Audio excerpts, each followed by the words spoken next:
what if the scariest thing in a horror movie wasn't a monster, a ghost, or some shadow in the corner of the room, but your own mind turning against you? That's exactly what Sleepwalker does. This movie doesn't just mess with your sleep schedule, it messes with your sense of reality, guilt, and time itself. One minute you think you're watching a psychological horror about grief, the next you're questioning whether the main character was ever awake or even alive. And trust me, by the end, nothing feels solid anymore.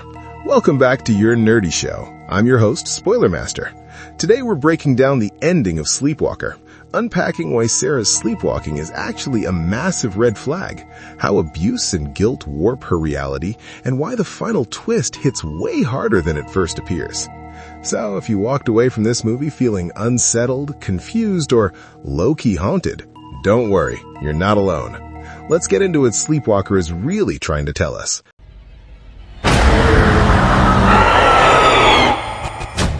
Why Sarah's sleepwalking isn't just dangerous, it's a warning. From the very first scene, the movie tells you what game it's playing. Sleepwalking is treated as both a medical condition and a metaphor, which, should already make you nervous. Sarah, an artist and mother, gently comforts her daughter Aimee, who sleepwalks. She teaches her a little trick: count your fingers, because if you're asleep, you won't be able to do it right. It's soft, it's intimate, almost calming, until it suddenly isn't. Sarah looks down and sees extra fingers on her own hand. Aimee casually says, "Maybe you're the one sleepwalking." And boom, Sarah jolts awake. Reality snaps back, and we learn the truth. Aimee is dead. That opening scene tells you everything you need to know. Sarah's mind can't be trusted, and the line between memory, dream, and guilt is already wrecked. Here's the thing. Most sleepwalkers eventually adjust. Sarah doesn't. In fact, she gets worse. And real talk, the reason is brutal. Her sleepwalking isn't just neurological, it's psychological and moral. She's not wandering around because her body forgot to wake up. She's wandering because her mind won't let her rest. Sarah lives with her mother, Gloria, and her surviving son, Holden. She's separated from her husband, Michael, and still drowning in the aftermath of Aimee's accidental death. Painting becomes her lifeline, but even that turns on her. Her artwork fills with demonic imagery, twisted shapes, violent textures, pure menace. Critics eat it up, calling it bold and raw. But let's be honest, that darkness isn't artistic flair. It's her subconscious leaking through the cracks. In her sleepwalking episodes, Sarah keeps seeing visions that feel way too personal to ignore. Aimee's ghost shows up again and again, sometimes calm, sometimes injured. And no, these aren't just grief hallucinations, they're accusations. Sarah believes she caused her daughter's death, and her sleepwalking turns into the stage where that guilt replays itself on loop. It's all one endless dream. The abuse that built the fracture. You know what's crazy? Sarah's guilt didn't even start with Aimee's death. It was planted years earlier, during her marriage to Michael. Through scattered flashbacks, we see that Michael wasn't just unpleasant, he was emotionally abusive and controlling. There's a moment at a petting zoo where Sarah approaches a pony and it rears up. Nothing actually happens, no one's hurt, but Michael immediately flips it on her, accusing her of being careless and putting Aimee in danger. That's the pattern. Michael takes harmless moments and turns them into imagined disasters. And those imagined disasters stick. Sarah starts seeing a recurring vision of Aimee impaled by a branch, dead. The image keeps coming back like a warning she can't escape. Every accusation from Michael sharpens it. By the time Aimee actually dies, Sarah's mind has already rehearsed that horror 100 times. Michael trains Sarah to blame herself for everything. Even after they separate, his voice never leaves her head. That's why he starts appearing in her sleepwalking episodes. And it's not just Sarah. Sometimes Holden sees traces of these visions too, which makes it even more unsettling. Her broken perception is bleeding into her children's reality. Sarah. Michael's fate explained. For most of the film, Michael exists in two versions. In the real world, he's lying comatose in a hospital bed. In Sarah's mind, he's wide awake, watching her, accusing her, threatening her. At first, the cause of his accident is kept vague, making him seem like a victim. But when Sarah finally visits him, all that buried rage spills out. She blames him outright for Aimee's death. Michael's sister, Joelle, overhears this and immediately fires back, accusing Sarah instead. She claims Sarah tried to keep Michael away from his kids, painting her as manipulative and cruel. And honestly, this moment hits hard because it reinforces Sarah's worst fear, that everyone sees her as the villain. Not long after, Gloria brings in her friend Baizu for a seance. Baizu explains that in Buddhist philosophy, the mind is a vessel that can channel endless beings. During the seance, Michael's spirit shows up and straight up attacks Sarah, promising that she and Holden will live with him forever. Whether that's supernatural or psychological almost doesn't matter. The fear is real, and the fallout is worse. Baizu has a stroke and is rushed to the hospital, like opening that mental vessel had deadly consequences. Truth? I wanted to go with him. Lucid dreaming, gamma rays, and the wandering spirit. At the hospital, doctors talk about Michael's condition in a way that's deeply unsettling. First, they suggest cerebral atrophy. Then they backtrack, mentioning unusual gamma ray activity in his brain. The implication? Michael might be lucid dreaming. His body is still, but his mind is active, maybe wandering.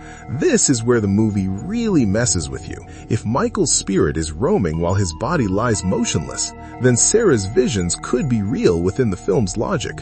Or, honestly, they could just be guilt wearing Michael's face. Either way, Sarah can't escape him. Her therapist tries to ground things, insisting that these visions are manifestations of unresolved guilt and warning her not to take Gloria's sleeping pills. Sarah ignores the advice, like she's ignored every red flag in her life.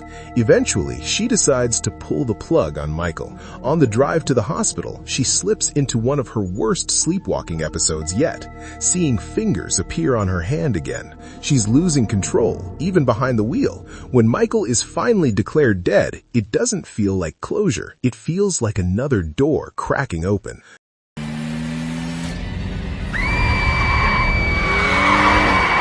The night Aimee died. The truth about Aimee's death comes out in fragments, just like Sarah's mind.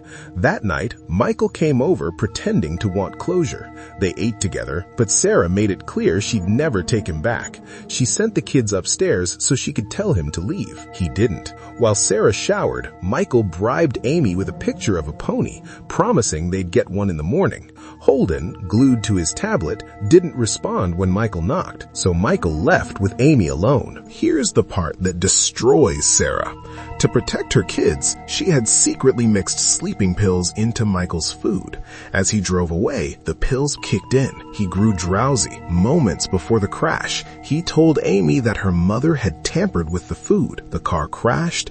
Aimee died instantly. Michael survived, trapped in that coma between life and death. Suddenly, everything clicks. Sarah isn't just grieving, she's complicit. Her intentions were protective, but the outcome was irreversible. The cycle completes itself. After Michael's death, Sarah completely unravels. She hallucinates him attacking her and in blind panic pushes him away, only to realize too late that she's pushed her own mother down the stairs. Gloria dies instantly. Untethered and spiraling, Sarah drives into the night and falls asleep at the wheel. And here's the cruel symmetry.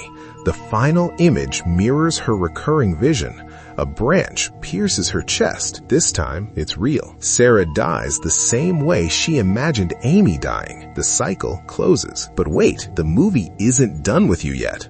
Was Sarah dead all along? In the final moments, Sleepwalker pulls the rug out from under everything. We flash back to the night Aimee died. Holden tells Sarah that Michael has taken her. Sarah rushes out to save her daughter, and that's when it hits. You realize Sarah may have died in a car accident that same night. Everything we watched, the coma, the seances, the art show, Michael's death, might all be happening inside Sarah's mind during her final moments. The film hints that the brain keeps firing after death, replaying memories and constructing meaning. Maybe the entire movie is just those final minutes stretched into a full narrative, like Stay, where the story unfolds inside a dying consciousness. What the ending really means, whether Sarah died that night or later, honestly stops mattering. What matters is that guilt shattered her mind beyond repair. Baizu's words echo at the end. The mind is a vessel. Sarah's vessel was cracked open by abuse, trauma, and guilt, letting everything pour out at once. Sleepwalker isn't really about ghosts haunting a woman. It's about guilt haunting a mind until there's nowhere left to hide. By blurring dreams and reality, the film suggests that once a mind breaks, it may never fully heal. And in that space between sleep and wakefulness, the real horror isn't what's lurking in the dark, it's what you carry with you when you close your eyes. Our nerdy thoughts, and that's what makes Sleepwalker linger long after the screen fades to black. It's not the ghosts or the visions or even the twist ending that sticks with you. It's the idea that guilt can fracture a mind so completely that sleep and reality stop meaning anything at all. By the end, you're not just questioning what was real in the movie, you're questioning how much of reality we actually control when trauma refuses to let us rest. If this ending messed with your head, you're definitely not alone. Drop your theories in the comments. Do you think Sarah died the same night as Aimee, or was everything we saw just the final unraveling of a broken mind? And if you enjoyed this deep dive, hit that like button, subscribe for more horror breakdowns, and stick around, because we've got plenty more twisted endings and hidden meanings coming your way. Until next time, try to sleep easy, and don't count your fingers too closely.